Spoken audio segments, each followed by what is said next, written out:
It's Tuesday night, Gotham After Dark. We got Fink in the kitchen making burgers. We got Mike in the green room. He loves it there. We're gonna leave him there for a few seconds. Hold on, let's see how Fink is doing. What's going on, Fink? What are you making? Okay. Fink, let's try that again.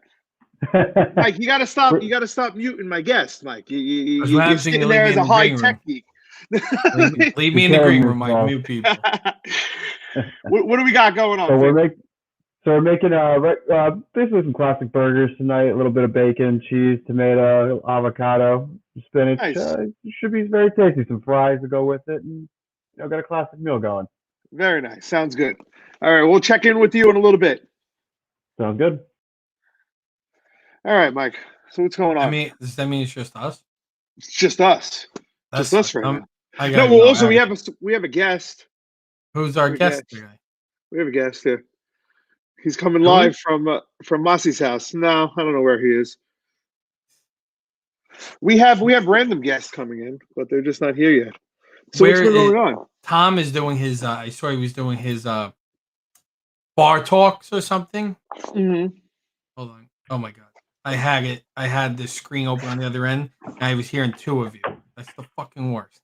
Nothing's going on. I'm trying to figure out what laptop I'm buying myself. It's a very hard choice, and the fact that all the laptops I want are really not out yet. They come out like the next couple of weeks, and once I get the itch, I want something right away. So now I'm going through that process. Like, do I just buy something like with the 9th gen processor just to have it now? Do I really need it right now? I could wait a month, But would you get a better price now? Is it like the car? No, there's a little bit, but what is the little bit better price worth the old technology? Probably not. Right. I might as well just get the 10th gen, and I'm getting a very good laptop for myself as like a desktop replacement in the office. So, yeah. So, and I'm going back and forth between $3,000 and $4,000 laptops. So. Yeah, right. I don't know what to do. Well, that's a serious laptop. So just understand, this is my business. This is what I do, people. So I need it. Well, absolutely. But that's a PC on a laptop. So that's a really powerful laptop. You would easily go for.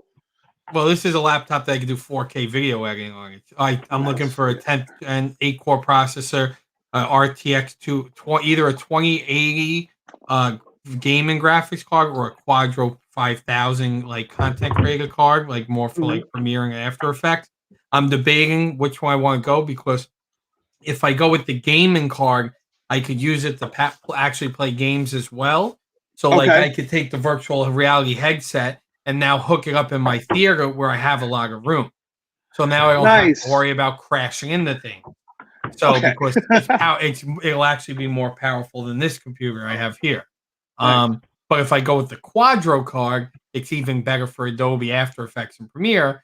So but a 2080 graphics card could also be really good for Premiere and After Effects, just not as good as a Quadro. So these are the choices that as a geek I get to make. Right.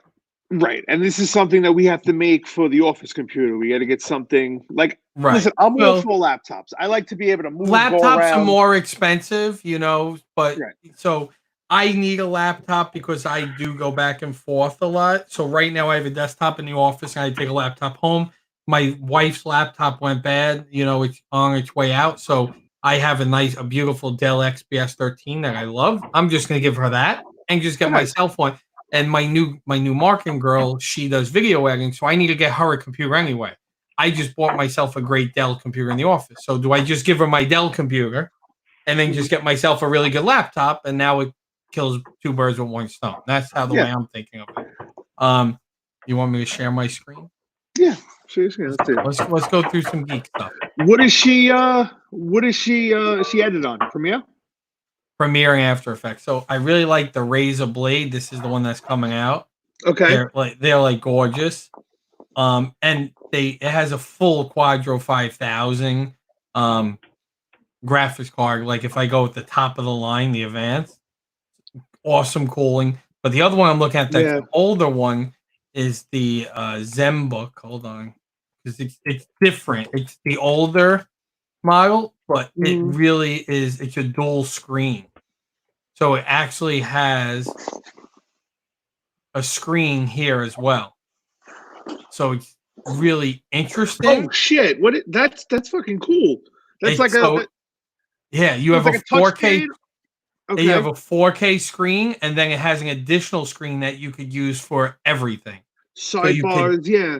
Sidebars, you could put people put the timeline for Premiere there, so it's not in their way. You could use it Shit, that's cool. you could draw on it as well. It's a full screen, but it also has built-in apps, so you could do a ton of stuff with it. So that's really cool.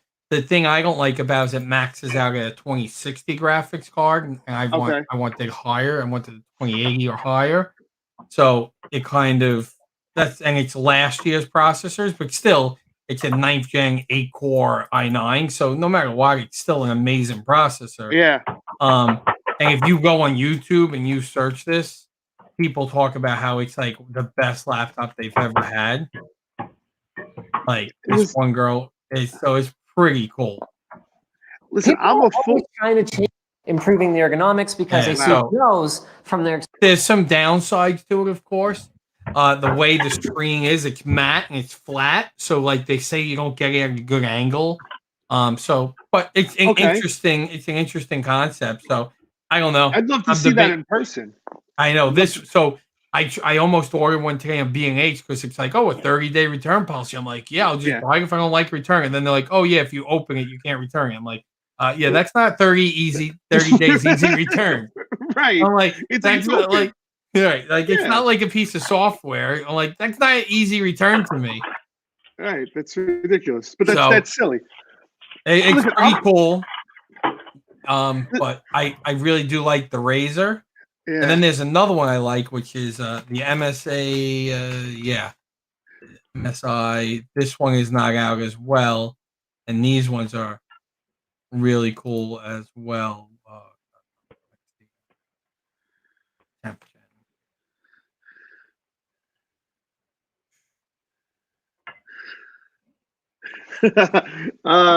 Vinny's like he can't get closed captioning. We're talking gigawattage. I don't know what's up with that. Sometimes it does that, and sometimes it doesn't. I don't understand.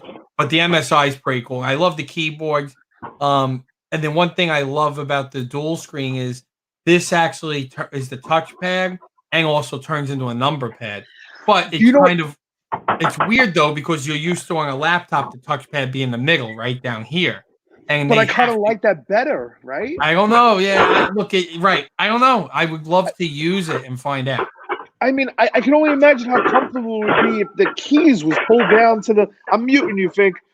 If the keys were pulled down to the bottom of the keyboard, it would be more comfortable on the. Because I'm reaching all the way far on my Mac. Right, you're reaching far. Yeah, I'm a Mac guy, and that's something that might get me to come over. I know you already convinced me to put a PC in the office. The whole thing is with a Mac, to get a good Mac, you're going to spend more the same way. So you might as well just go buy the top of the line, Intel, and this will destroy a Mac and rendering everything.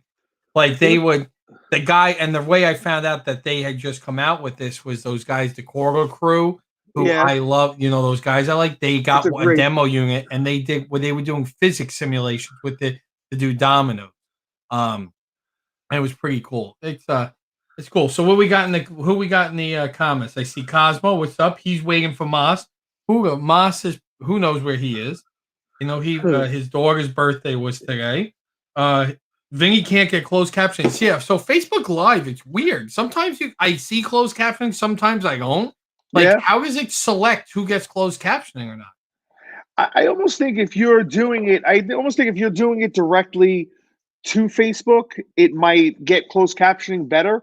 Or I feel like you would have to have something, an additional attachment to be able to get your closed captioning. Sometimes it just comes on. Because I know some of my feeds have it, but not all of them. And it is very annoying because it overlays right on the bottom sometimes and you can't see anything. Have you ever watched the video that you posted on closed captioning? We watched one of our Gotham videos. Oh my god, it's terrible because we got these accents, Right? And it's like they just butcher everything. Does it put curse words? Say, Vinny, What's the fuck is up, man? How the fuck are you doing, you shithead? Is that does it blur them out or does it actually testing, Vinny? Testing. Go fuck yourself. Testing. All right, Vinny, let us know. I want to know if what it does there. Now, here's the funny thing is I'm watching the feed on my other monitor and it doesn't have closed captioning. Oh, wait, there's a way to turn it on. No, that's the hide comments. Never mind. No, I don't even see a closed captioning button. So, like, what makes it decide to come on? Who knows? Who's texting me? Who is texting me? Who is texting you? So, Mike, texting me. Watch the videos that you posted on closed. Oh yeah, but does it say like fuck? Is fuck, shit, piss? Oh, it put question marks. Oh, they hide it. That's a cop out. That's a cop out. Alex is here. Alex is here. Oh, you know she's here. Okay. She comments. She goes, "What did I just sign on to?" You know, I love when me and Todd are working on something and we both could see each other in the green room. That's why I wish everybody could see and interact in the green room because it would be so much better. So in B Live, we used to be able to do that. Yeah, we could see each other. Yeah. Oh, I thought you could here too. You can't do that? No, so only the host. So like on this one, Mike's the host, so he could see everyone in the green room, even when he removes you. But like you can't see me. If he removes me, you won't see me. But if we could chat, but we don't see. So it's almost like you could fuck with people. So Mike could technically send a link to someone, have them sit in the green room and say, Mike, what do you think about Moss? I bet that motherfucking piece of... Imagine we're not on live, because you could do this when you're not on live. I have no idea he's there. And then Mike be like, well, really? And click the button, and then Moss pop up. I'm like, oh, fuck. Yes. So that's something that Kramer would do on his fake Merv Griffin show. Remember oh my God, I love that. When he found the stage and he was he brought like it was the doctor with the exotic animals, and then he had George bring the squirrel or something he hit, right? And then they were attacking the bird, and the hawk was going to eat the squirrel or whatever. Oh my God. I vaguely remember this, but it's been quite a while since I've seen any Seinfeld episode. So it was so funny. I was just having this conversation with some of my friends. For Christmas, my family and I do White Elephant rather than like the Secret Santa anymore, because there's just like too many of us.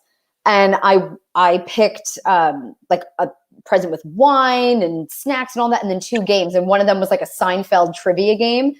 And I was like, I liked the show, but I wasn't like a fanatic. So a friend of mine is obsessed with the show. And I was like, I feel just kind of bad having this. Like, do you want it? I feel like you'll get much more enjoyment out of this. The game is called Festivus.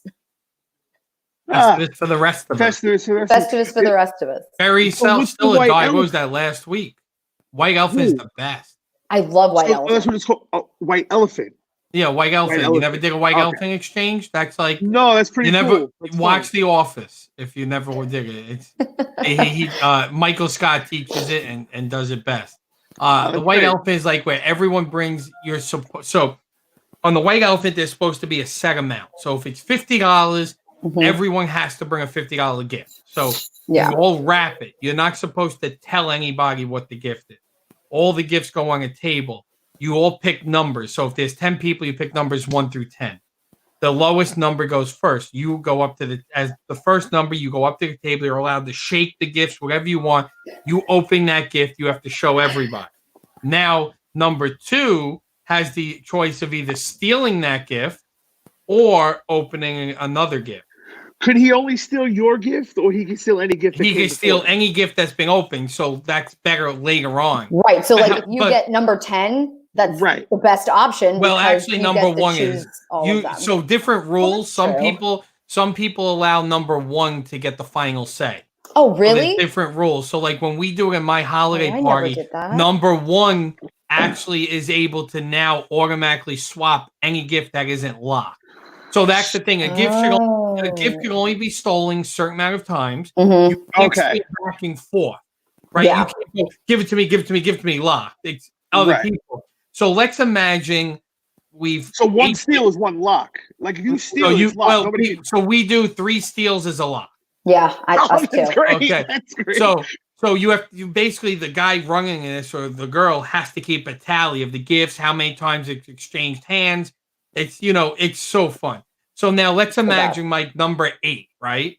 You're number 8. You go up, and I go, "Whoa, that fucking gift looks awesome." I could steal it from that person. Once you take it from that person now has the choice: do they steal or go to the table? So you could start going in these crazy, like it's really fun. I love it.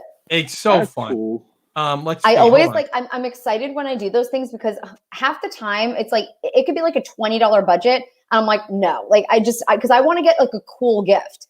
There's nothing worse. You can't like, when be the one that buys more. I know, but you're Michael Scott then. That's the problem. Okay, but it's just like okay. So in my office this year we did that, and there's like the Christmas fair in Bryant Park, and I came across a hut, like a little whatever booth over there that was selling like drink kits. So there was like a Moscow Mule kit, a Bloody Mary kit, old fashioned kits, like whatever. And I think our budget was maybe like $30, but they were just so cool. And like my family one, it was like 50. So I was like, I'm just going to get 2 of these. So, cause I was like, it's like really the coolest thing. And the person who got my gift, like they stole it a few times cause they really liked it. I got the Moscow Mule one. So I was like, I feel good. And that extra $20 was well spent. I was okay with it. I wouldn't do like $100 thing, but I'm like, I'm going to spend an extra $10. You're not supposed to do that because I know. The white elephant police, here he comes. I know, but it's okay. I'm actually looking for. I'm trying to find it. The video of it. Oh, from The Office? Yeah. Wait. Hold on. That show relates to everything. It's amazing. I kind of fell off towards the end, though. Yeah, I think a lot of people did. This time, to get your presents, wrap them and place them under the tree like so. If you do not get your present wrapped and under the tree within the next 5 minutes, you will be disqualified from Secret Santa. All right? No exceptions, except Michael. I got it, Angela. No exceptions. No, so if I remember correctly, we don't really want to watch the whole thing. If I remember correctly, it started as a Secret Santa, but Mike didn't like the gift he got, and he swaps it to a white elephant mid-gift exchange. It's been so long since I've seen this. That's great.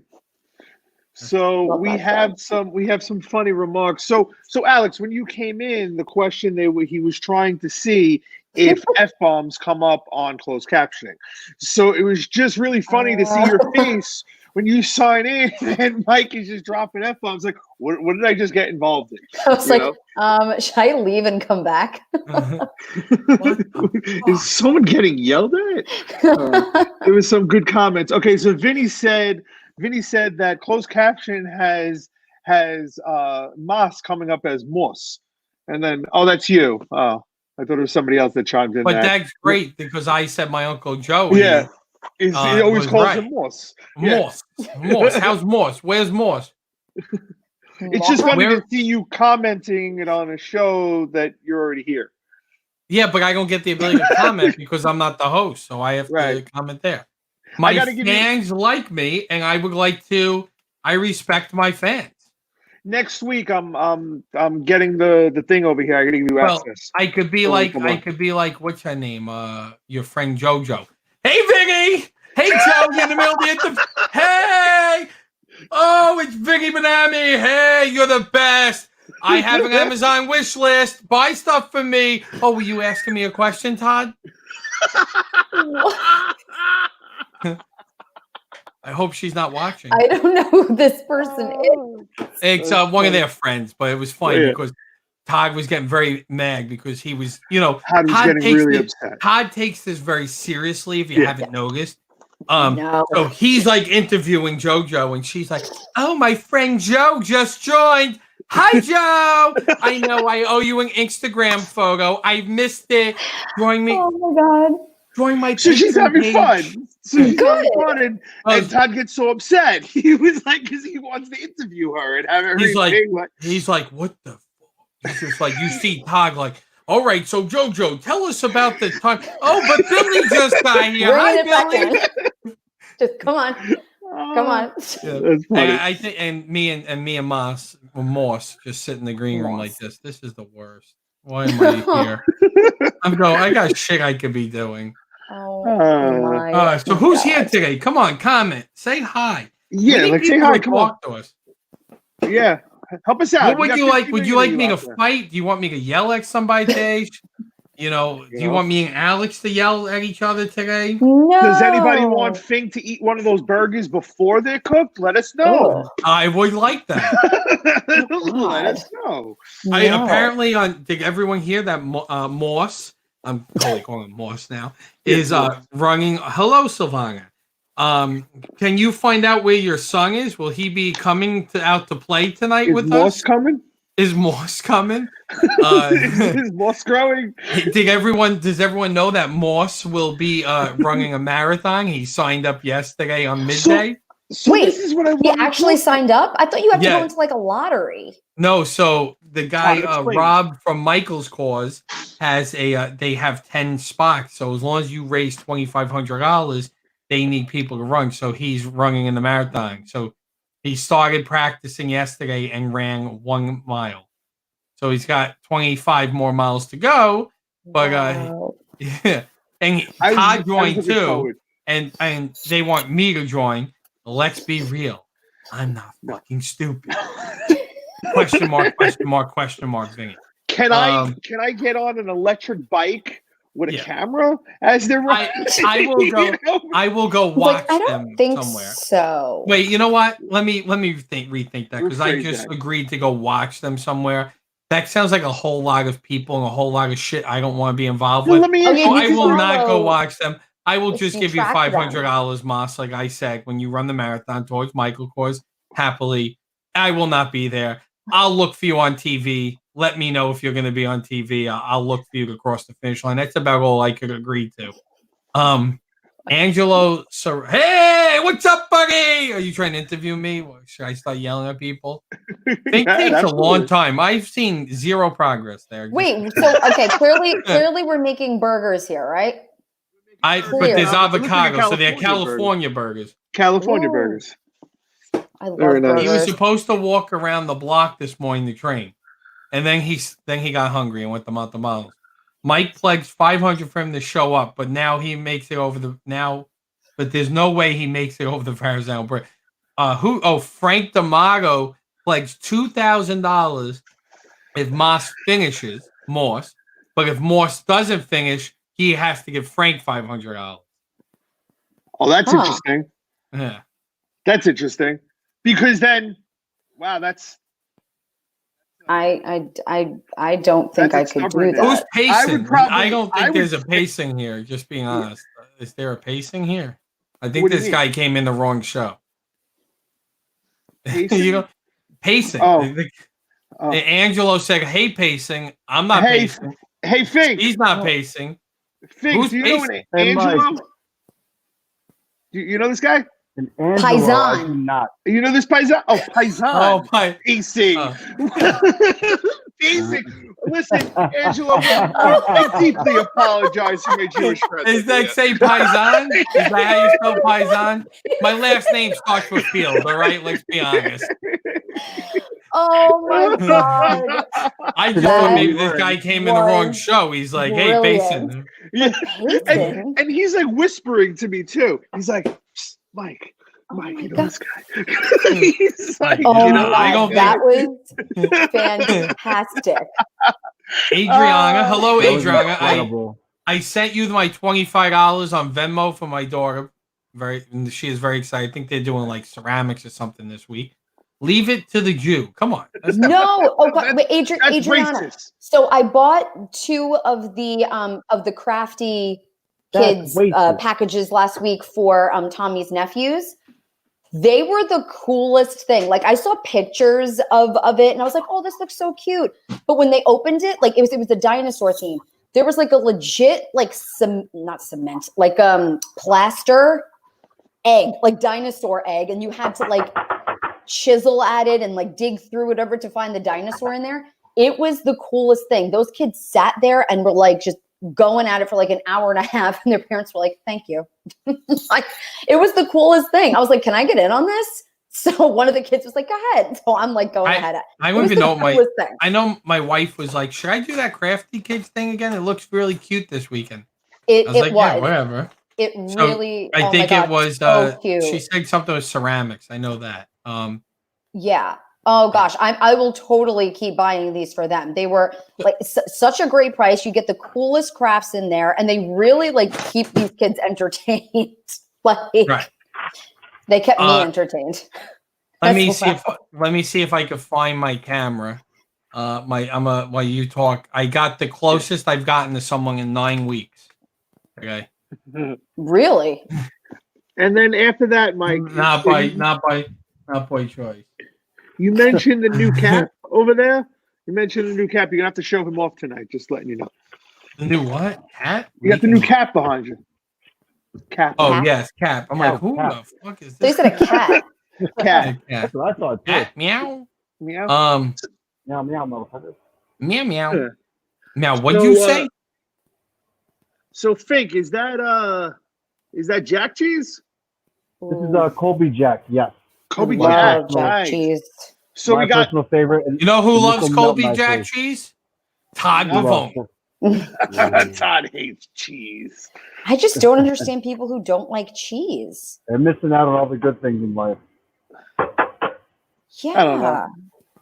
Just I don't know. get it. Could you picture life without cheese? No, No, I couldn't either. Too many just good doesn't things. work. I've I got like could- 6 different types of cheeses in my fridge right now. I can go Okay. without cheese, but I can't picture life without cheese. Yeah, exactly. It would be All a right. sad So- day. My wife and I were in the middle of ordering dinner tonight, and we really wanted mezcals.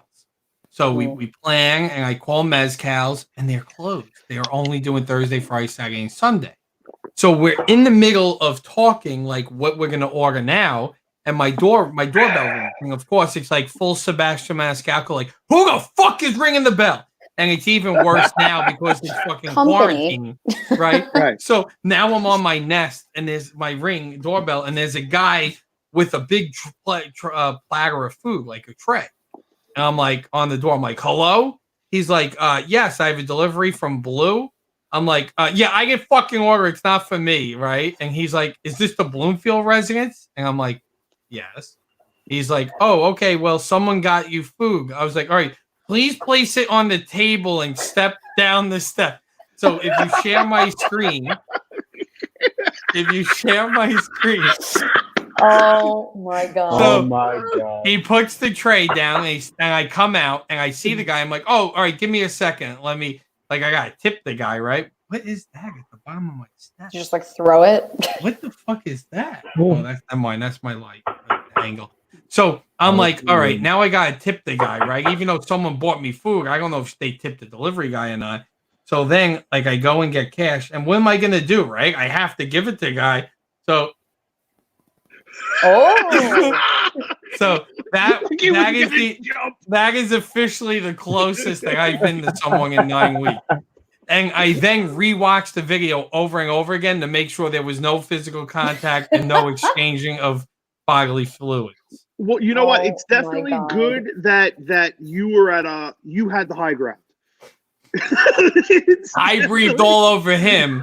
That's it. So it's definitely better. So, Right. Mike, is this the same computer system that you got set up at Yes. At Yeah. other The places? interview. Yeah. Yeah. Concept. Yeah, we gotta I gotta look into that because it's definitely better probably on the laptop than on the phone, right? Yeah, you could go I gotta play quicker. with it. Yeah, but the phone app's Yeah. pretty good too. But so yeah, you know, I don't know if she wants me to say who, but someone in the actually I already commented on her Facebook page, but Jacqueline Tecarante actually sent my wife and us lasagna from Blue because of my wife's grandmother passing, and that was very nice and That was appreciated. sweet. It was That's very so good. nice. But yeah, so Sweet. like totally, I'm so She's great. glad that Blue Mezcal was closed because I literally was ordering food 5 minutes before. Like that was the best part. Is like we're mid figuring out, and the doorbell rings, and I'm like, "What the fuck is that? Who?" I wish there's a camera in my house of me, like, "Who?" And then like, and of course, when you need the ring, right? It's everywhere. When you need the ring, like that emergency time, it's always slow to load up. So like, I'm pretty much the guy's looking through my glass, and I'm staring at him from my living room, like waiting for the ring. Who is it? Why are you here? Why are you here? Get down! I need to get like I got my grandmother. I need to get a pole so I can open the door and push them with the pole. Like, Oh my god. wait, it's so bad. And then like the other day I ordered what did I order? DoorDash. Oh, McDonald's. We ordered DoorDash McDonald's. And have you got one of those guys you grab the can from the top of the can, use that to pass the money? You know, like the fat guy in King of Queens. Like if I don't want to get up off the table, I can just start passing the money around. Yup. So, we ordered the DoorDash McDonald's once. I haven't had McDonald's in 9-10 weeks or whatever. I'm like, you know what? I'm in the mood. It was like 10-minute delivery from DoorDash. I'm like, all right, let's do it. So in the DoorDash, it says ring bell and leave it. Right? That's it. That's what it says. The fucking guy rings the bell and standing there. And I'm like, I'm not opening the door. So like I'm banging on my bay window trying to get his attention. God. And he looks at me and I'm like, yeah, and he's like, put the food down on the table and go. I've already tipped you. It's on the app. Go, just get out of here. So, Mike, let me ask you. You get McDonald's from DoorDash. What is your procedure to take that in? Do you take it in and throw the whole thing in the microwave for a second? The whole thing, there might be aluminum in there. I'm trying not to burn my house down because then what will happen? Then I have nowhere to quarantine to. I'll be with everybody. What do you do? All right, I will ask Nicole to film the next thing. I've gotten better. So McDonald's, how do we do McDonald's? I take the bagging. McDonald's does a nice job of sealing the whole thing with stickers so you know the driver can eat any of your fries, which is really nice. Smart. So you open it up, right? My wife comes with plates. We take the burgers, put everything on other plates, and then we mic everything for at least. Well, it was a little cold anyway, but normally I'm microwaving donuts for 15 seconds to kill anything. The Coke that came in the Coke cans, we pour at like that came in the container. I pour into another cup because the guy, I threw the straws out. The barbecue sauce, I disinfected every barbecue sauce. It's a process. Okay, that's I can't wait. correct. I cannot wait till the government says we are okay. You don't have to be this crazy anymore. Go for it. I'm gonna be like, oh, thank God. And really, when I get a vaccine, I'll be very happy.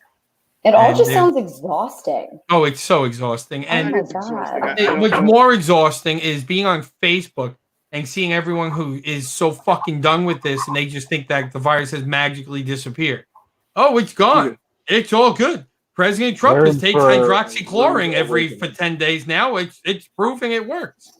Why not? Let's just do it. So it's exhausting. Let me ask you, how many new cases have been admitted? New York is very good right now. And I think in Staten Island we've been averaging like 50 new cases, which is fucking phenomenal. We're almost there. Like we were talking about in the green room, but 50 cases in all of Staten Island is really not a lot. But the problem is it still goes in clusters, right? Yeah. And they are guidelines that were put, and these guidelines were put for a reason. And guess what? We've elected these officials, right? And these are the ones making the choice and based on public health. And then you have Jimmo, and I understand in New York now, is Staten is 19 today? But in case we find out, but I'll pull it up. We've been dropping, right?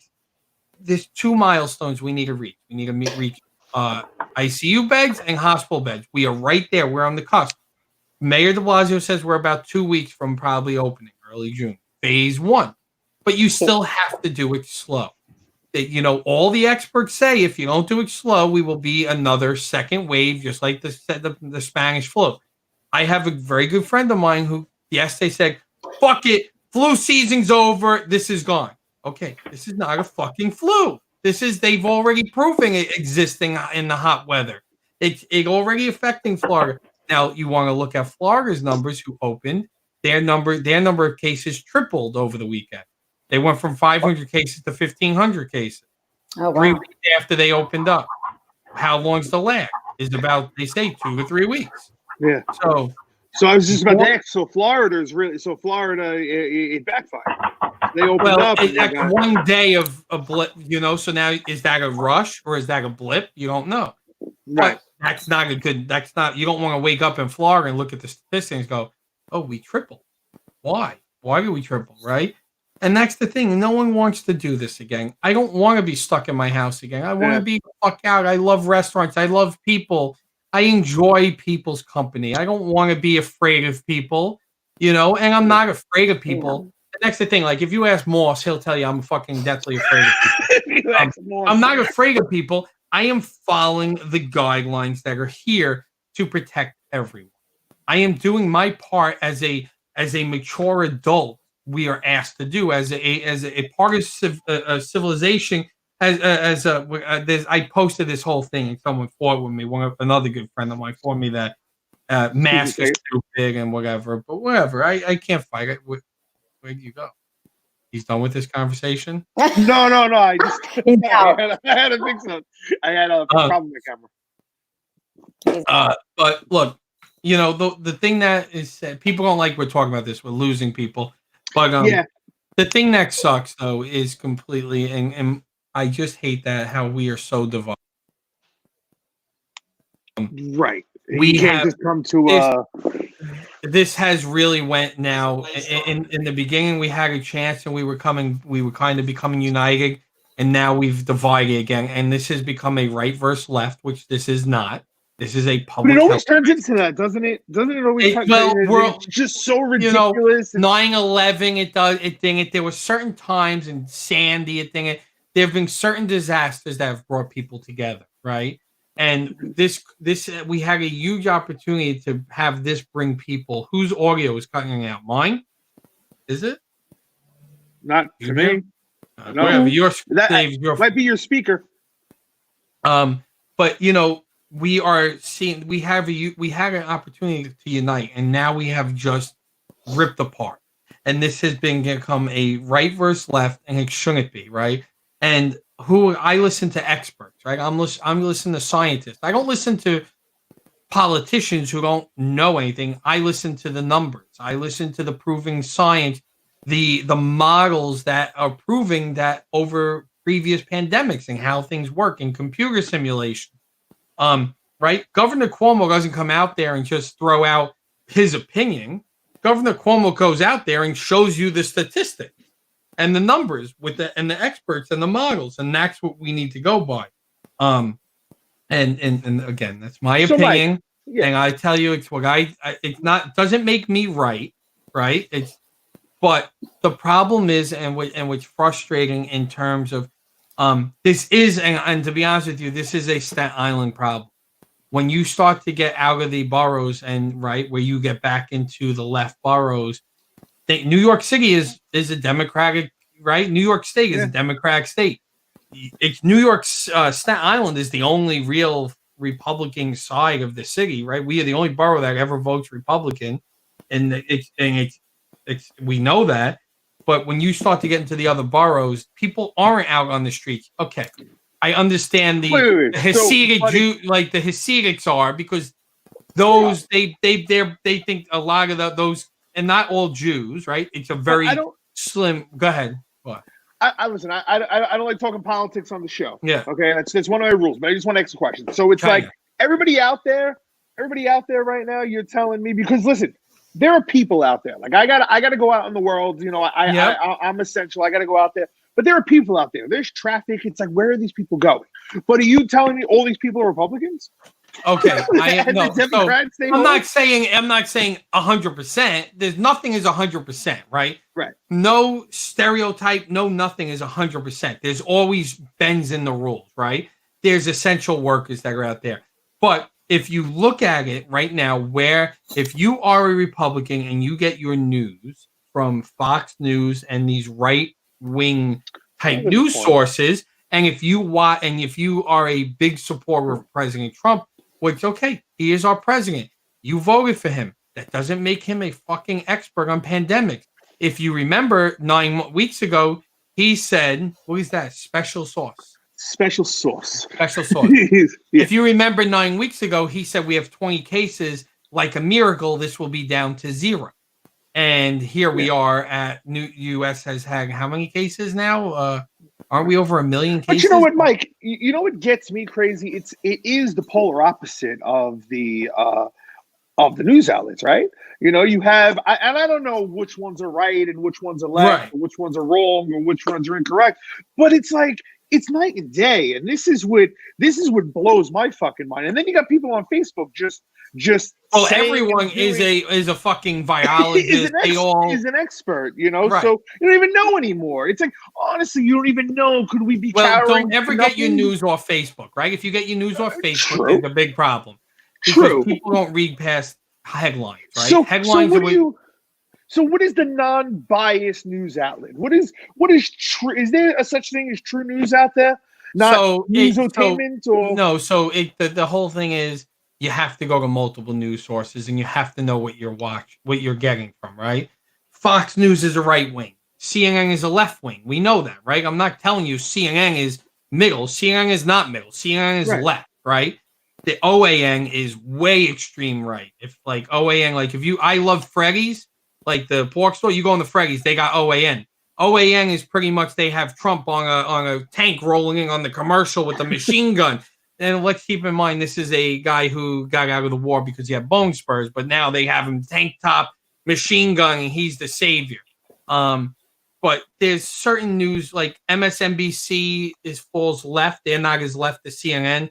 There's like websites that you could go and check bias. So how do you do is you almost have to watch a little of everything. And but when it comes to a pandemic, you go to statistics. You go to Johns Hopkins, right? You go to the CDC. You go to like Google is just basically Google has taken all these statistics and just put them as a way and tell you this is from Johns Hopkins and stuff like, and that's where you go. Like you look at models, you look at science, right? That's where you get it. You know, I get my Corona news from DocBots. From what? That man, I love DocBots. Every time I have a thing, hey Doc, should I be wearing a mask? Yes. That's the guy. That's the guy you interview, right? Yeah, that's the. And he did a great video today, basically bashing Staten Island and how stop going out. You are going to make us have a second wave. Stop believing the fake news or the news that this is impossible, that this is gone. You know, looks good. Wow. Maybe we gotta get you a high def camera. But you got to get him a good camera. Well, Mike, let's move on a little bit. And Alex, you may disagree with me, and that's we were all. Look, I think that everybody has their own feelings about this. Everybody has their opinion on what is the right thing to do, what isn't. Even though there are guidelines out there, my opinion is just be smart. 2 simple words: be smart. If you're going out in public, you have to go out in public.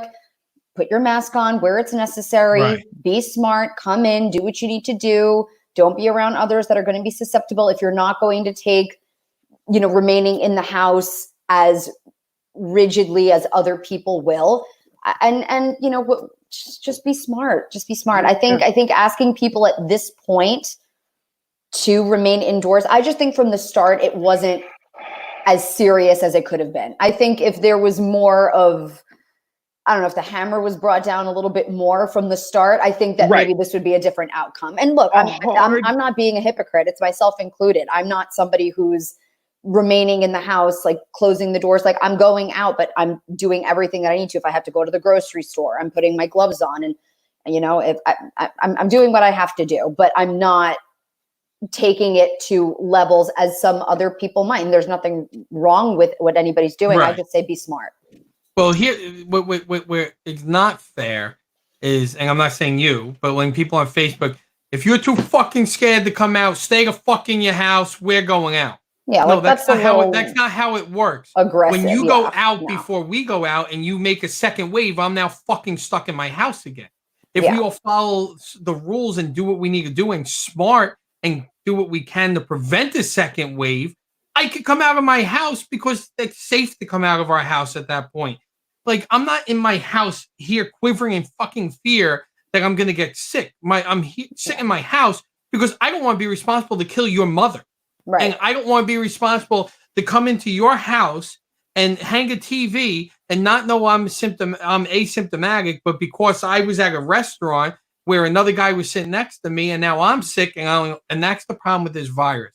They have proven you are more contagious 48 hours before you show symptoms.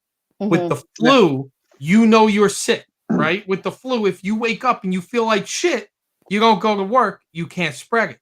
With this virus, you are the most contagious 48 hours before you go, you're sick.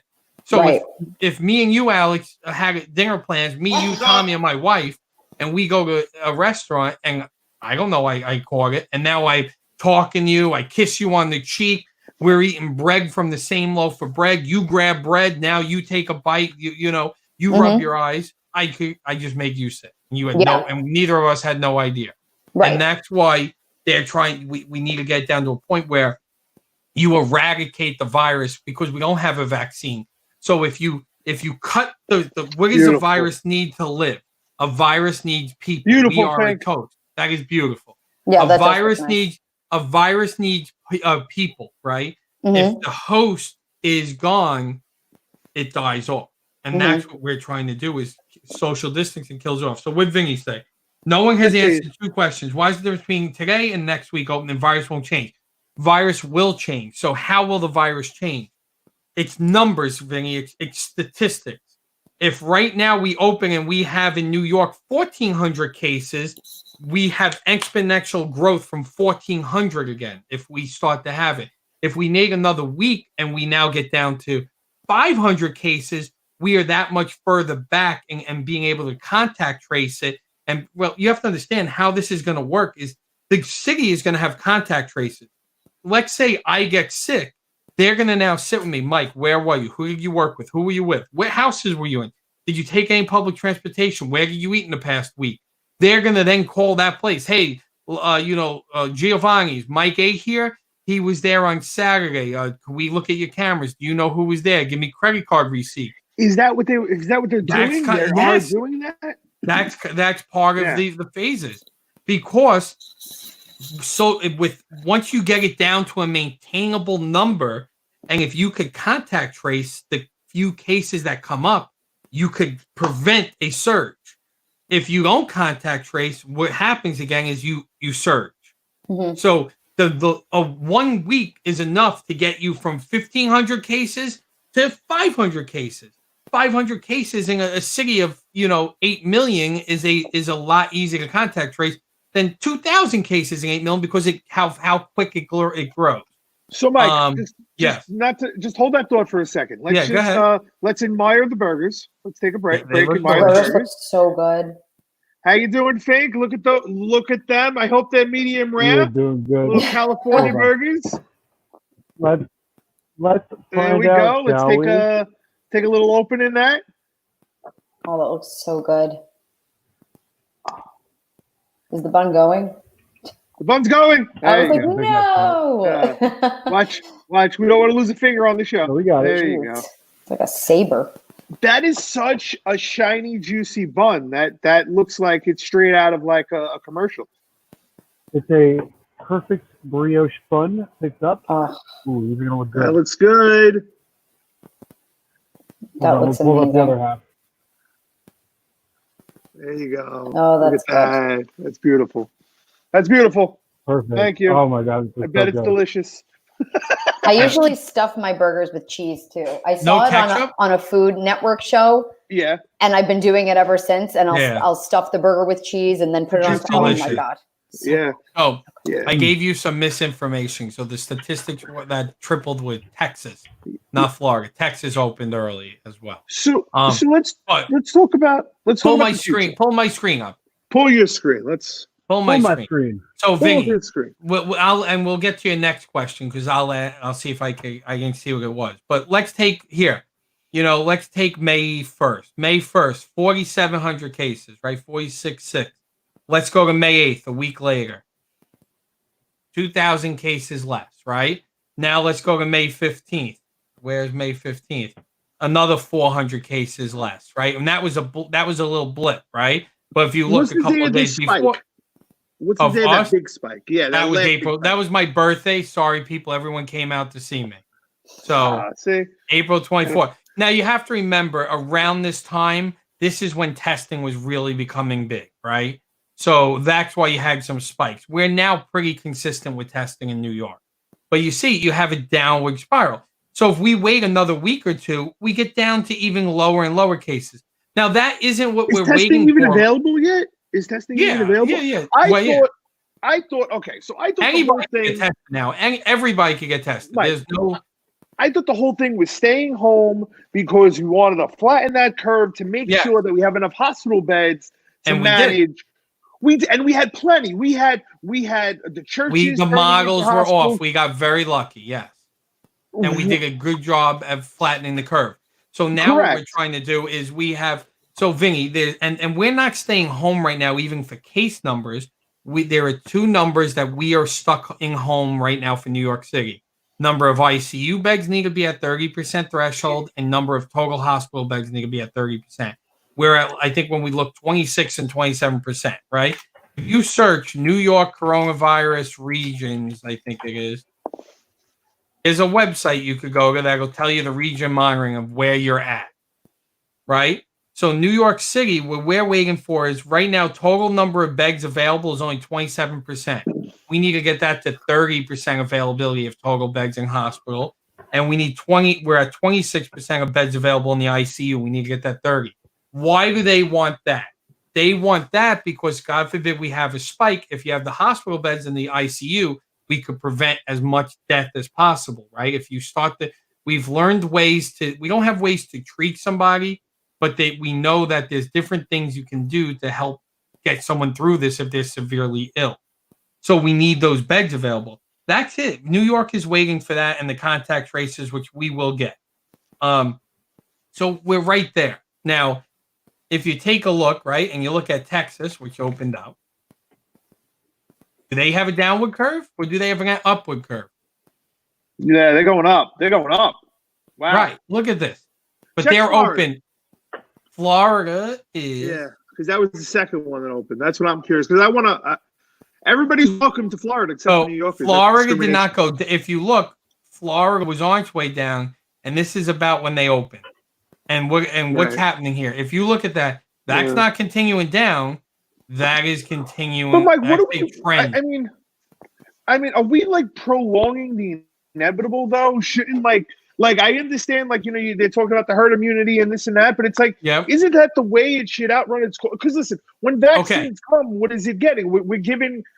Okay, let's talk devil's advocate for a second. You're a Monday morning quarterback. This virus you just found, it hit U.S. soil. You're the president. You can control everything. Lock it down. What do you do? Like, what is your game plan? What would be the first thing you would do? I'm not the president. You're not the president. You know what the first thing I would do? I would bring all the experts in and have all the experts. And he brought the experts in and he stopped listening to the experts, right? Yeah. Fauci is the head. And you know what I would have done? I wouldn't have shut the pandemic unit down 2 years ago. Because if the pandemic unit was here, we could have maybe prevented this from hitting U.S. soil, because that pandemic unit would have been in China as soon as they heard about it and done all the research and did everything and been able to say ahead of time. Now, he wants to tell you that he shut down flights to China. Guess what? New York City is not being affected by the Chinese strain of the virus. We are being affected by the European strain of the virus. So from the time that the China border was closed down to the U.S., 1.7 million people came into the U.S. from Europe where the strain that we got hit with. So if you had these departments that were designed to do this research, we would have been able to maybe, again, anytime you quarterback 2020, right? A Monday night quarterback, a Monday morning quarterback, you always know what's happening, right? So, but the pandemic unit that the government had in place was shut down in 2018. The funding ran out, and rather than give them the funding he needed, he put that funding towards military and the border wall. So you're telling me that this virus that we got, it's the Italians. It's the fucking The Italians. Italians. Yes. The fucking Italians. Right. Okay. It's the fucking Italians. So Mike, yeah. Mike, let's talk about future for a second. Let's talk about okay. Yep. So post COVID, Brave New World. You know, what is that Brave New World? What do you expect that's going to change? Because every time there was a pandemic, there was a virus, you know, something good came out of it, like sewers. Nothing, you know, good and out of this. you don't think anything good's coming out of this? You know, I think there's been there's been a lot of great things in this for me. I've created a lot of memories with my daughter and spent a lot of fucking time with my daughter that I would have never got to spend. I work a lot. I'm out a lot, and you know, the fact that my daughter could come down to my office and stuff. There's going to be a lot of change, and businesses are going to realize that they could use remote workforce. You don't have to have your employees there. I don't think there needs to be a lot to change. We are going to get a vaccine. I hope. I really hope we will get a vaccine. If you know, but there's times we haven't got a vaccine, right? Think of AIDS. We don't have a vaccine for AIDS. We learn to live with AIDS. However, the difference with AIDS is you had to make the choice, and there was ways to prevent yourself from wearing AIDS, right? Yeah, use the condom and didn't go and have unprotected sex. With coronavirus, this is a respiratory. So how do you do that? Do you wear a mask? I don't want to wear a mask. It's fucking annoying. Like I get it. It's the future. Now, I think it's the future. I think it's the short-term future. The immediate future. And the immediate future till we again. A virus is not a living organism, right? That's the difference between a bacteria and a virus. Bacteria is living. Bacteria lives without you. A bacteria is a living organism that wants to find you and take over. A virus is just a protein. That's it. Its whole purpose is to find a cell, attach to it, and then begin replication, right? Everything in the world wants to replicate. That's all we want to fucking do. Humans the same, right? We just want to replicate until we have more humans and we are the dominant species. That's every species' goal is replication. A virus is a protein, it replicates. You take the host away, it can't replicate. So by us social distancing, what are you doing is you're stopping the ability for it to find new hosts and replicate. If we could get it down to a controllable amount of cases, if you could contact trace, the short-term goal is the fact that you're able to stop it from spreading and rampant. Technology is far superior to what we ever had before, right? Thankfully for computers and modeling and everything we have. There's, I think, 4 companies right now in clinical trials of a vaccine. One, Moderna or something, just the other day, said that they had very good results, and I think every one of the patients they had given it to have created antibodies to corona, which is perfect. Like that's what you want from a vaccine, and they are going into phase 2 studies. So now here's where it becomes really tricky. So phase 2 studies usually happen over time, right? Are you tired, Alex? No, I'm not tired. Am I boring everyone? Do you want me to shut the fuck up? No, it's actually all right. So here's where phase 2 trials are. Phase 2 trials are typically thousands of people, and now what they do is they allow the virus with you just live your life normally, and but you give half the people the vaccine, and half get a placebo. Right? You always have to have a control group, which is the placebo. So these are people that have shut up, Todd. You're not even here. So that don't even have So these are people that get a vaccine but have no idea if they got the vaccine or not because half of them get a placebo. Typically, they just let it be over the next few months and see and check. But if they don't come in contact with the virus, how do you know if it worked? And you have to wait for them to come in contact with the virus. So now the talk is coming up about challenge trials. So what is challenge trials?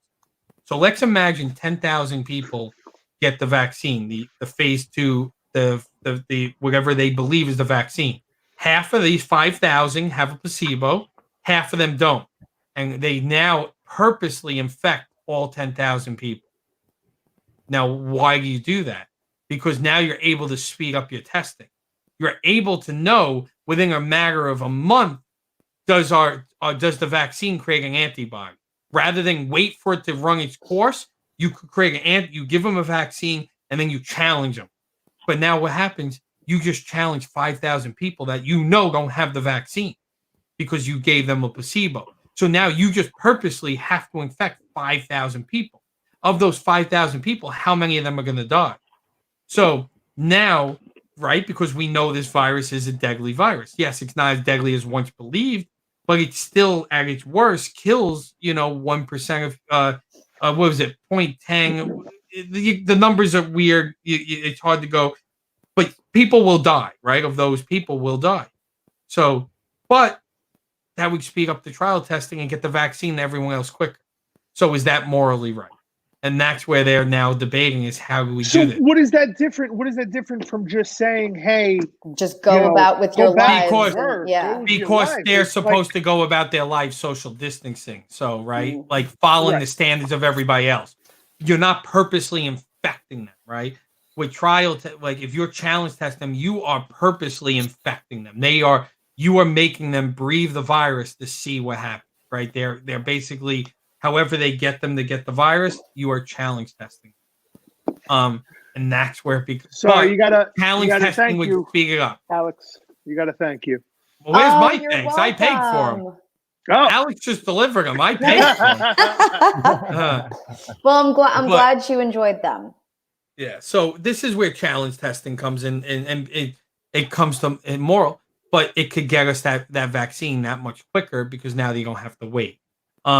So some of the experts say we might have a chance of having a vaccine sometime between January and June, which would be amazing.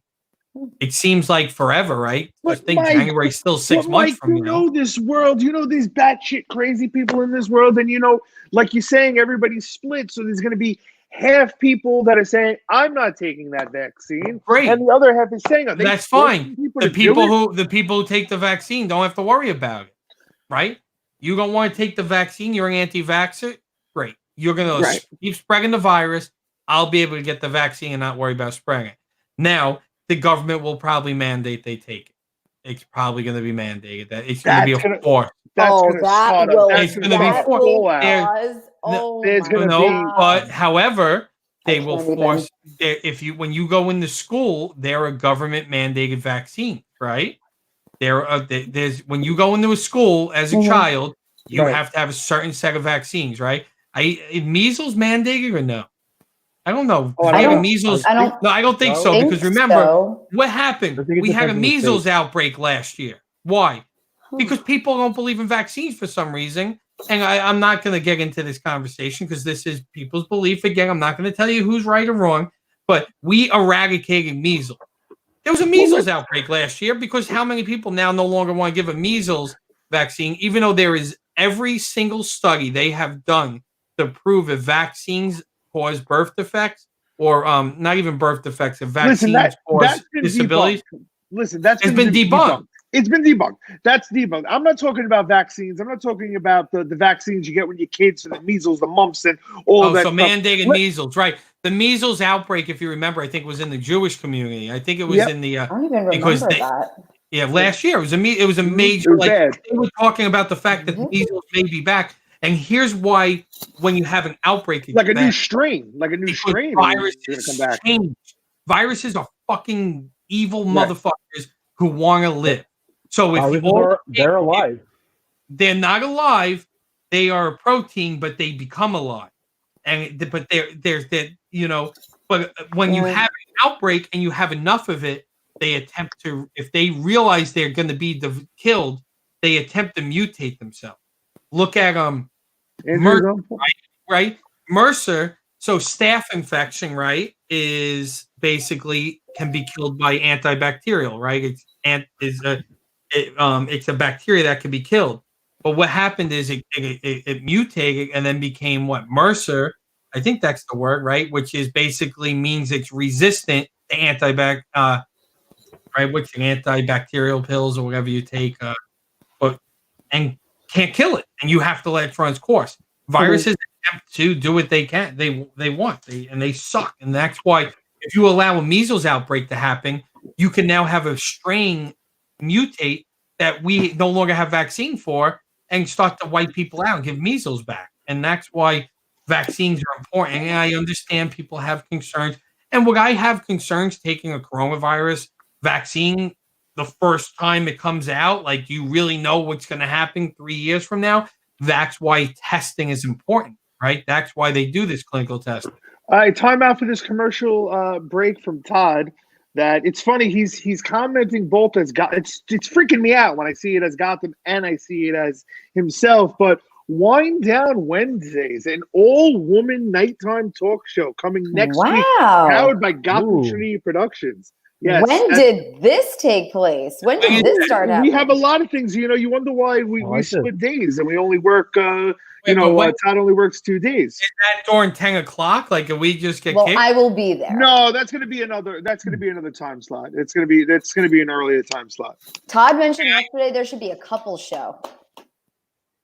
I want to do a show. Where Mike was talking about this morning, where you could have someone confront other people. So you put a shout out saying, "Is there anybody out there you want to confront?" This morning, 40 minutes ago. That could be. This morning, it's been a long day. 40 minutes ago, man. It's been a long day. You know what? All I do is look at your face all day on these 3 fucking boxes. It's good to see people too sometimes.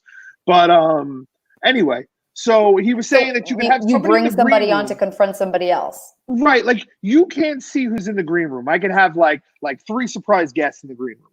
And I could have you sitting here talking, and it doesn't have to be live. It doesn't have to be anything. It'd be, we're about to go live and this and that. And you have this person in the green room, and he's saying, "Oh, this guy, that guy, the other guy, blah, blah, blah, blah." And all of a sudden you pop them up. Like, it'll kind of be like this, Alex. Like, imagine if I was in the green room. Okay. And he was interviewing and goes, "Hey, Alex, it's just me and you right now. No one's here. So when you dropped those steaks off the Moss's house, did you go in his house? Did Tommy use his bathroom?" And you'd be like, "Yeah, I did." And then I pop in and be like, "Ha! I knew you stopped at Moss's house. You went in. You used his bathroom. How's that feel?" Kind of like that. Oh my God! So the people the people that are being confronted don't know that they're going to be confronted. Yes. Yeah. Correct. Wow. So it's someone that wants to confront somebody. It's like you want to pull them out of somebody, and it's like a whole big, it could be a whole big elaborate thing. He said he has to go. What's his second question? And Vinny, I'm not like that. Oh, hold on. I'm looking back. What's going on with the subways and buses? Yeah, I saw that one. Oh, is that what it is? Subways and buses? I think that's what. He has a lot here. Okay, here's his 2 questions. No one to. What do you do with the subways and buses? Yeah, I'm not. What do you do with the subways and buses? I did answer that question. It's a tough one. I think they need to add more subways and limit people. I think they need to entice people to still work from home, and give benefits to maybe businesses that do take advantage of allowing people to work from home, tax breaks or whatever. Because we do need public transportation. That's a very risky place, right? Do we allow people to have appointments so you can limit the number of people on a bus if you only allow a certain number of people. You say, all right, you can only have one person get on at this stop because they have a reservation for it. That would cause things are going to mayhem. Living in the city, that would cause mayhem. I could tell you that nothing is going to change. They have to do business as usual. Yeah. But I think in the interim, what needs to happen is everybody needs to take the precaution. Put your mask on. Put your gloves on. You're touching the pole. You're touching the seats. You're touching the banister. That's what needs to happen in order to just keep life going. I take subways all the time. That's how I get to work. I'm not taking a cab and spending that money.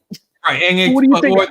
There needs to be, like I said, how many people take the transportation to get in there for work, right? Mm-hmm. So give these corporate major companies, hey, if you keep your workforce at 50%, here's a tax break for the next year, right? Give them an enticement to keep people off the subway. But then who pays that tax break? But then who pays that? All right, we do, and we will end up paying that ultimately. It just comes through. I think taxes.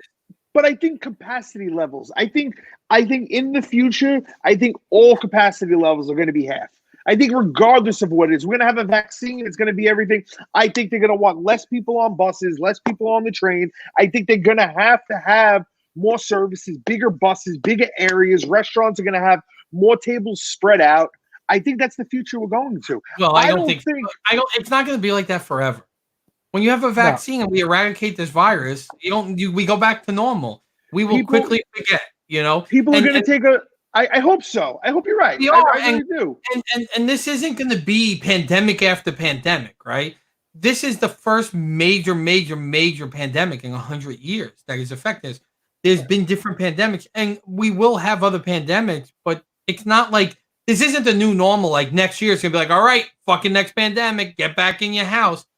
That's right. But unless we don't kill this virus, right? If we let this one keep doing its thing, we will be back in. But once we get rid of this one, it's not like the next virus is going to come. And then the government has to put a pandemic unit back in place. We need to have the fucking smartest people watching the globe for viruses. And when they start outbreak and tracking them, we'll get there. Subways, public transportation is tough. I already told, I'm going to figure out, I have one employee that I know takes the train to work. I'm going to figure out a way to not have her take the train to work. Because honestly, if she's on the train every day, I don't really want her in the office, because that is a very high place where you could get sick, right? And you could catch it. She's on the island? She's on the island, yes. What would be, could you make out some type of deal with Uber?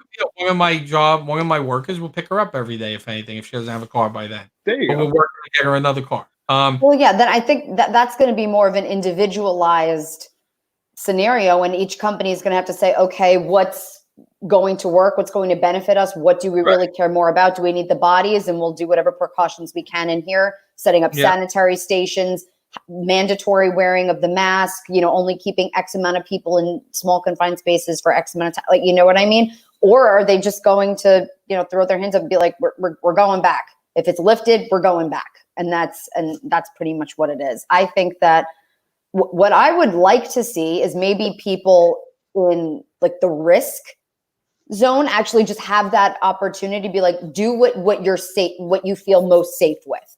I think everyone should have the opportunity to have the option. Do you want to come in? Okay, if you want to come in, then you have to do X, Y, and Z.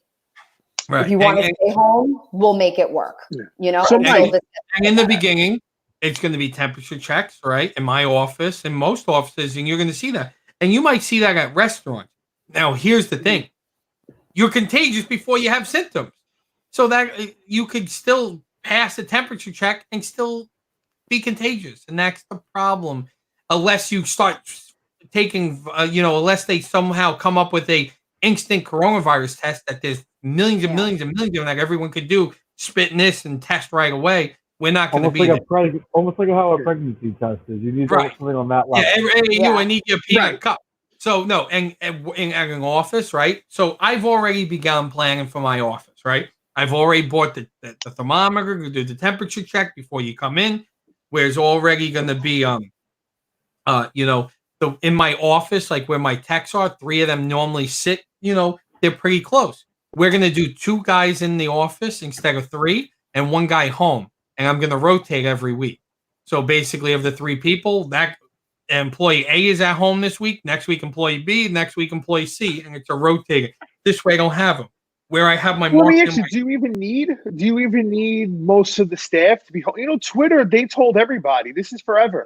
You're never coming back. You're working. No, I like being in office. I like people, right? I told you I like. Correct. No, I know, but so will we be safe about it? Yes. Am I rushing my guy? Yeah. I'm not rushing my staff back, but at the same time, I'm paying rent, so I like to get use of what we're using. Yeah.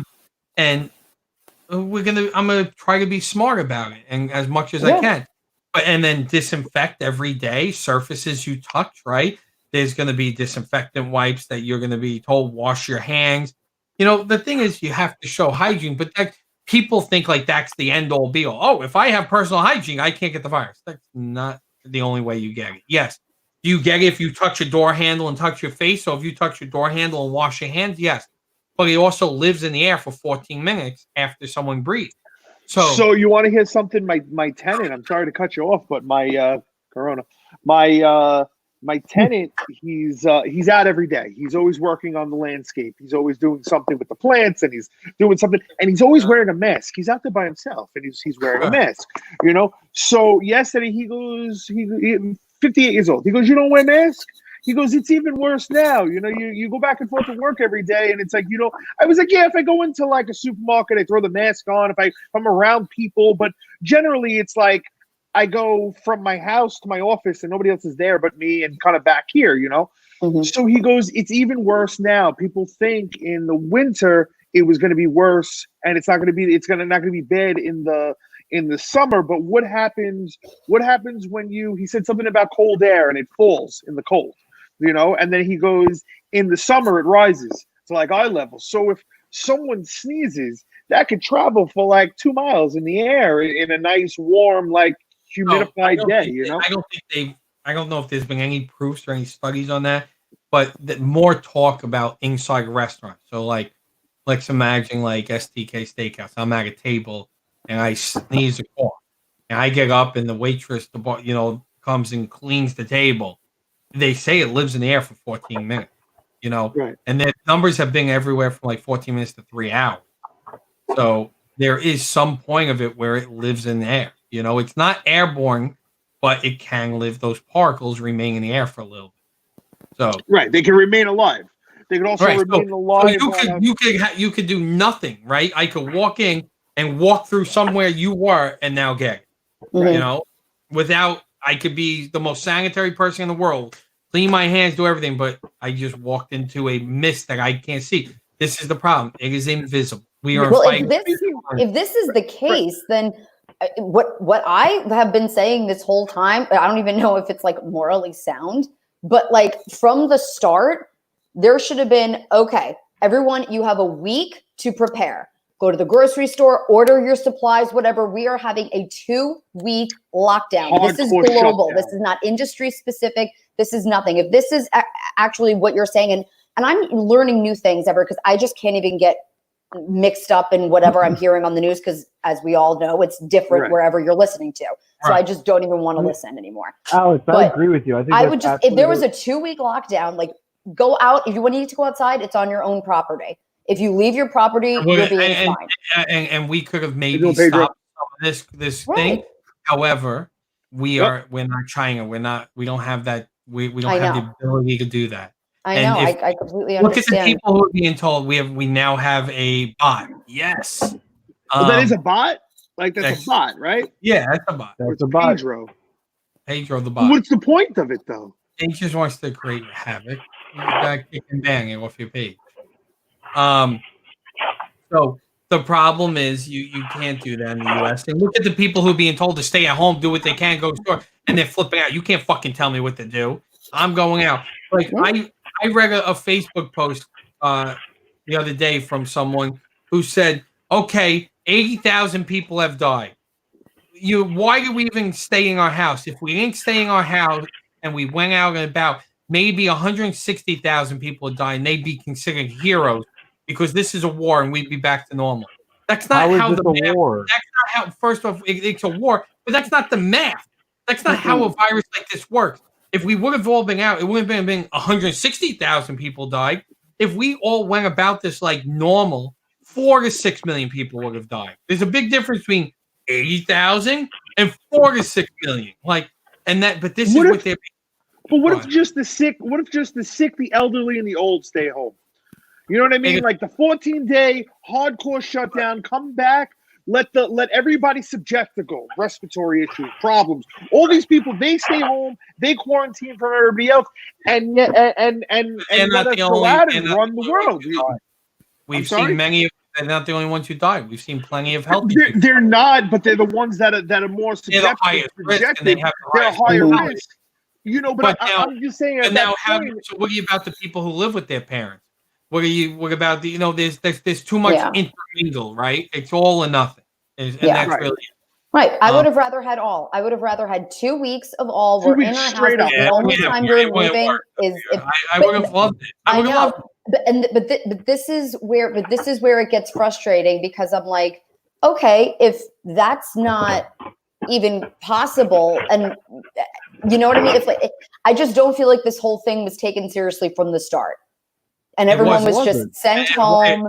And you're saying it yourself. I don't think there was any real way to make this the most effective defense that we could have. I just don't think there would have been. So there was, if it was done earlier. And I don't, and again, this isn't political talk, and we're not talking politics, but it starts at the top. The government the whistleblower came out just recently and said, I told them at the heads of the health services and that we are the coronavirus in China has a huge potential to create death here. In January, he was pushed and told, don't worry about it. No. So here we are. Instead of us starting in January, where we could have, had a much better chance of curbing this, we didn't start till March. Mm-hmm. Right, but Mike, but it's like could you imagine January? There's a virus outbreak in China, and all of a sudden the president comes on TV and says, "We're shutting down the country." But here's the problem: the virus was here. The virus was here in January. If we didn't, so in January they tried to give him test kits. The WHO called the government and said, we have test kits for coronavirus. And he said, we don't need them. We don't have the problem here. If we would have begun testing in January when people were going into the hospitals instead, and they said this year there was a record number of people who were going in with flu symptoms but were not passing the flu. If we would have had the coronavirus test at that point, and they would have said, oh shit, he has coronavirus, this virus is here already, then we could have started. Now the president could come and say, the virus is here already. We're not at the point where it's a pandemic yet. Here's what we need to do to stop this from being a pandemic.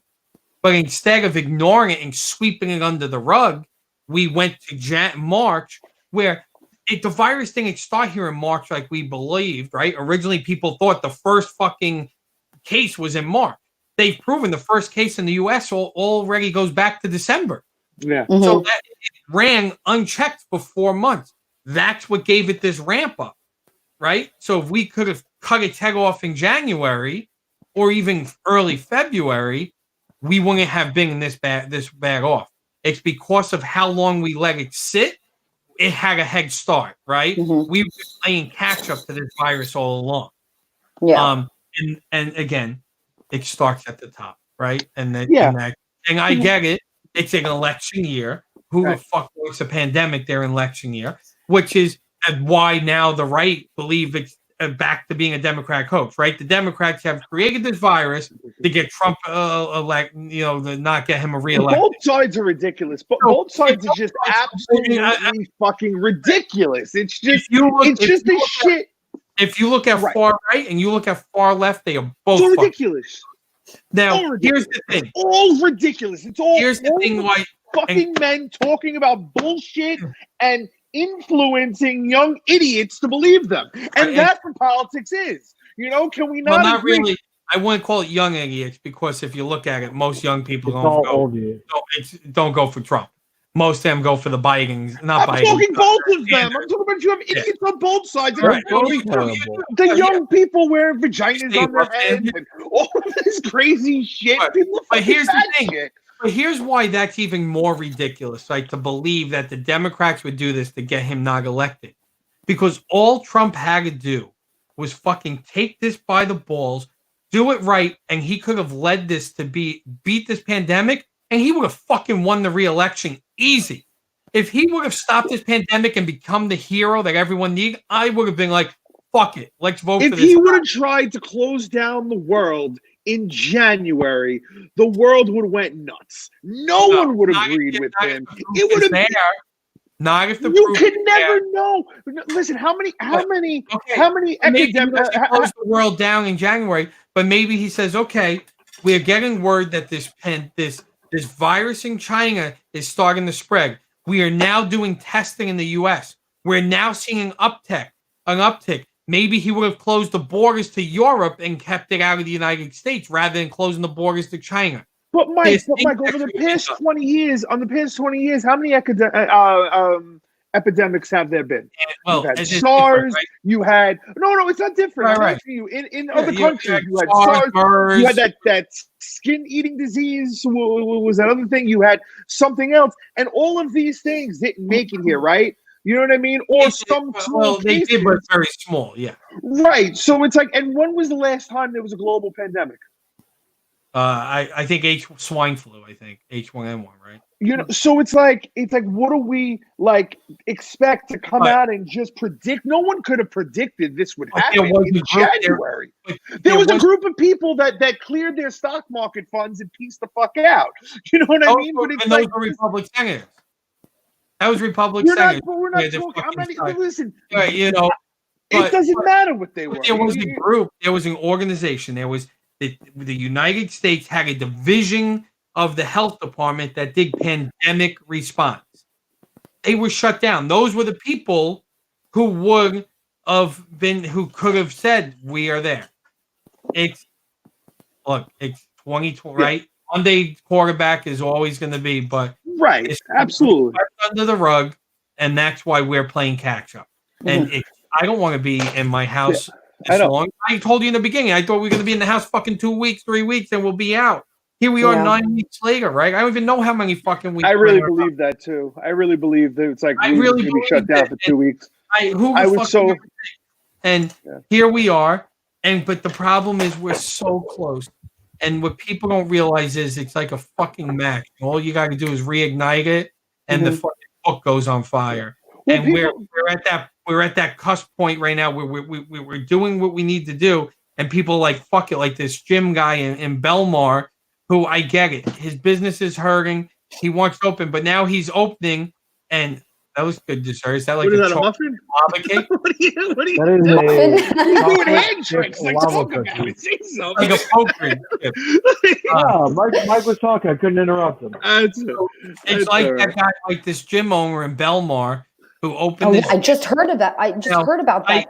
Going against the audience, because the audience that they be closed. I understand and I feel for the guy, right? Your business is shut down. I don't want to see any business fail, but you're now you're doing this. And if you look at the pictures, everyone there to support him had no mask, was next to each other. That's what's bad, right? That's I'm not talking politics. I'm not even getting it. You're talking politics the whole time. Well, they're too busy trying to impeach. It wasn't the Democrats who should be looking. It's all right. Okay, Alex. What we're talking about is a drop in the pool. Let's take a break. Alex, you want to talk about steaks for a second? Let's talk about some steaks.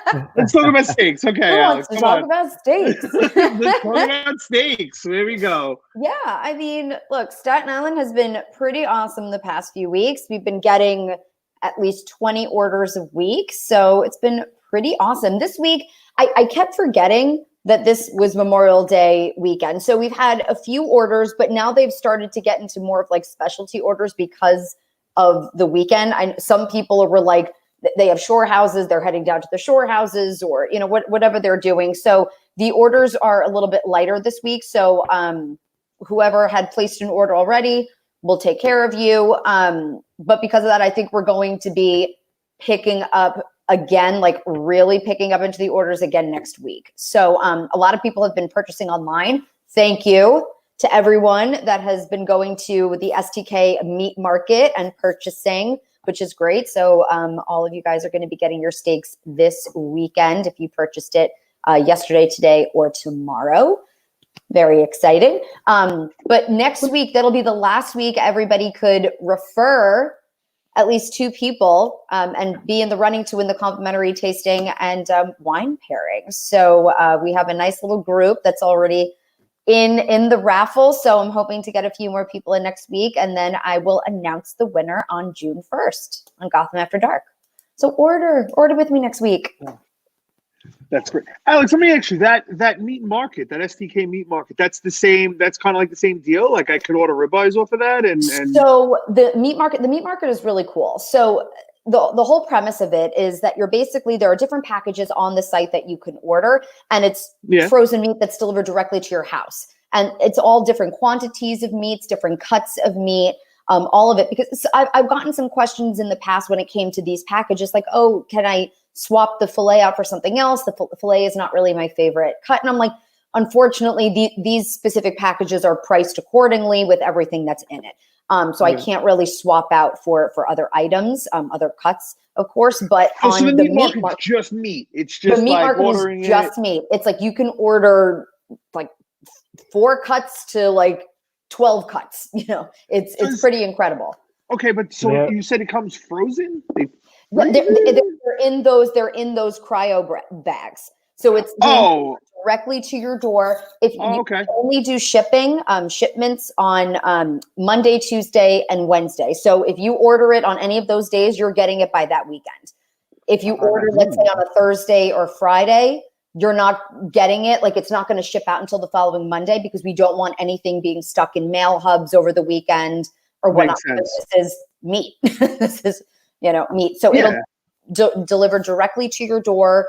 You could put a bunch of it in the freezer. You can cook it, especially for Memorial Day weekend. I know we're supposed to be social distancing and whatnot, but if you're with the people in your home that you've been quarantined with and you want to maybe just feel a little bit of summer and get the barbecue going, I mean, it's a really great opportunity to do that. And you get to try all different things. Then you'll get dining dollars with it, access to our radio station. And with my specific link, there's a discount code at the end of it. So you'll get an extra 5% discount off your orders. Oh, nice. Woo! What goes on this radio station? So it's basically like you're in STK. So we have great DJs that DJ for us nightly, 7 days a week, and they put sets together. They've been putting live sets together. You can view it at 9 p.m. every Friday and Saturday night on Instagram, on our Instagram page. So if you're cooking or whatnot, or you just want to feel like you're out, have a few drinks, just listen to something that's a little bit more upbeat. You're basically just listening to our DJs doing their sets. And so we have Adriana, Alex, I will absolutely send that to you, Adriana. Absolutely. So you can just listen to it while you're cooking. Whenever I'm cooking, or even when I'm working out, there are great tunes to just kind of get you up, motivated, and just feel good. When I listen to it, I just feel like I'm back there, which is like odd because people are like, well, you want to be back at work? I'm like, yeah, I cannot wait to be back at work in STK, listening to the music and just the vibe and all of it. Like I can't wait for it. I never realized how much I loved it and missed it. Like I will never complain again. Uncle Joey puts up a good point, and it's a great segue to what you're saying right now. Yes. Because you get the $50 coupons. I can't wait to just get out. Not even to use that coupon that came with the stage, just to get out to hear and feel and just see people. You know how it is to like see a person. Exactly. We take it for granted, especially in the city. You're looking at people all day. But the funniest thing is, like, even before all of this happened, I would sometimes I always make a point to not be on my phone when I'm in the subway, just because one time I was buried and I ended up on Roosevelt Island, and I really don't need to do that ever again. It's about just being present and being alert, being around you. You know what I mean? So sometimes I'll just sit there and I'll just look at everybody, and not one person is up making eye contact or just looking at the wall, like anything. They're just all buried in their phones.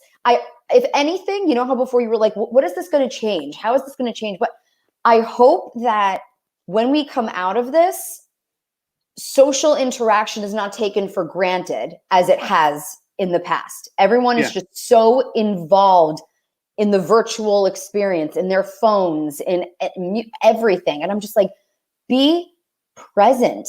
Be present. I mean, I've done it myself, but I mean, it's, you have to be present in life. And I really hope, and Mike, you were saying this, like you got to spend quality time with your daughters and your wife and, the stuff that we haven't been able to do. I hope that when we come out of it, if there's going to be any change, it's just don't take social interaction for granted and just like be present, just enjoy those little things that we didn't really think were important. Like just having a drink with friends after work or walking through Central Park. Like I long for that again. I feel like this is going to fuel that virtual market. You know what I mean? Like it's going to be more. It's going to open up more into the virtual world, and it is going to go like that. People are going to want to be more people are going to introvert. I feel like people are going to introvert and they're going to be afraid to come out, and it's sad. And the longer and longer we stay home, the longer and longer I feel it's going to, take the change from that. Because listen, Fake, we're not gonna have a season this year, right? This is, and if the Jets do play, we're not going to be there. We're not going to be there, and this is the year they're going to win a fucking Super Bowl because that's what the Jets will do. We can't even be there to watch it. You know what I mean? So it's like, but it's like, and that's like an upsetting thing. Like that hasn't hit me yet because that's something like Mike. So we have season tickets to the Jets, and we have a good time. We have a small tailgate with like a bunch of people that goes back all the way to Met Stadium. Shea Stadium is the people that are part of our tailgate. It's generations of this tailgate that has been passed on throughout the years. And sometimes I don't even care about the game. It's give me those 8 days to hang out with these amazing people and to have a good time and share the same interest and, just be fucking stupid fun. And it's like, it's upsetting me that that's not going to happen this year. It's like, There's a lot of other things to be upset about, but it's like, that hasn't hit me yet. You know what I mean? So that's going to hurt come September. And then, following, it's like, I hope you're right, Mike. I hope once this vaccine is out, and now the good thing is you're saying that everybody can get a test now and once that test is even more readily available and even more than it is now, and that vaccine is out, we could start getting into, crowded areas and events and public gathering because, Yeah. And I think everyone's first public outing should be at STK. I agree, Alex. I agree. Thank you. Remember, especially in the summer, we have a rooftop downtown. I'm so jealous. Well, when the executive club was supposed to do our meeting event there, were they working with you, Alex, on that or no? No, because they were at the time. I wasn't overseeing both properties, so I mean, I was just selling for Midtown, but they were working with my coworker. But I would check in on it, and we had conversations when Todd was telling me about it. I was making sure everything was perfect. Well, I didn't know if that was Todd who put that together or that was something later. Like I didn't know. He had reached out to me and let me know that he was going to be dining there. I was like, get out. Like I had no idea, just because there were no familiar names on the dinner, just because I look at all of the events and I was like, oh, okay, cool. Just another dinner. And then he was like, oh, hey, I'm having dinner there on this date. And I was like, oh my God, get out. So I put him in direct contact with my coworker who was working on it with him. And I was going to be there. I wanted to make sure I said hello and everything, but that was going to be at the downtown property. I hope that you guys have it. Yeah. So that's the link. If anybody just take a little look, see all of the packages that we have, and let me know if you have any questions. But by clicking that link, you get an extra 5% off of your total order. Nice. Awesome. Yeah. And you have to make sure that you tune in on June 1st to hear your name. I have said it so many times, but I want to make sure that it's completely out there. If you do not watch Gotham After Dark, Monday, June 1st, and claim your prize, if I pick your name out from the raffle, I have to pick somebody else. You need to be watching so you can claim it. So let me ask you, Alex, are you sure you don't want to do June 2nd? I know. The only reason why I'm saying June 2nd is because, the 1st, it's a Monday. People just finish the weekend, and it's like, oh, I forgot to watch After Dark and I missed it. But then they'll make sure that they're there on Tuesday. You just want this on Tuesday night for you, don't you? I would love it. I would like it on Tuesday night as well. Absolutely. So would Fink like it on Tuesday night. I believe that I'm going to be looking for one of these packages. So I'm taking a look right now. It's amazing. I'll ponder that. But there has been a lot. I don't want to confuse anybody because I have been hammering June 1st. Literally, it was like June 1st. So let me ask you, Alex, we have Flip Cup again on Thursday. You have to defend your championship. I think I can. Dana will be participating. We have 2 more surprise flippers. Fink will actually have cups, and wait. a shot. Wait. All right. Not Mike, Hold on. shot glasses. Mike is going to be there in spirit, cheering us on. Yes. There you go. Okay. I I'm into thought Uncle Joey said something else there. I read that. All I know, he said a whole bunch of times that Alex is beautiful.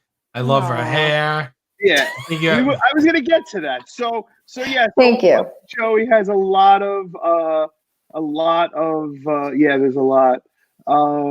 He's talking about the steaks. I'm sorry. There's just so many together. I can't find, all of them, but he said, here we go. Yeah. Okay. Yeah. It's true. It's true. It's true. What's true? That you're beautiful. It is true. Oh, well, thank you. That's very sweet. Thank you. Okay, what else? Oh, here we go. So in case Mike is my nephew. Yes. So Mike is his nephew. That's why you're his nephew? No, Mike. You're Mike. I'm Michael. Oh, is that how that works? I guess so. I don't know. But you know what? On this show, I mean, I feel like so much. I'm not used to be calling Mike or Michael. I used to be calling, asshole. So I don't really know if they're talking about me. So that's why. Okay, so Thursday, Flip Cup. We're gonna have. I really want to listen. We're gonna entice people. I really want to try to figure out a way that we could do this for like some type of a fundraiser with Flip Cup. I was thinking have like 6 contestants, and the losers will donate to the winner's choice at their own discretion. So it could be $1 to $100, and it doesn't matter. And then you have other people in the chat that are basically quote unquote, picking a horse, pledging like, I got $100 on Alex to her charity and so on and so forth. And, and go from that. So I don't know. So I know it's fun. But it's for a good cause. Let's do it. So if we go this week again to try to entice more people, because people are amped about it. I've had people calling me all weekend. They want to. Really? They're like, oh, I gotta get on there and do Flip Cup. So we gotta. You know what I mean? This could be fun. We might have found a cool new fun thing. So Mike's gonna figure out how we could parlay this and raising some money. So, and then we'll go from there. What do you think, That's Mike? my job. Yeah. I think give it to Ty or Moss. They're not here. Give it to the people who aren't here. No. Sounds like a lot of work. No, what do you mean? I vote Moss and Todd.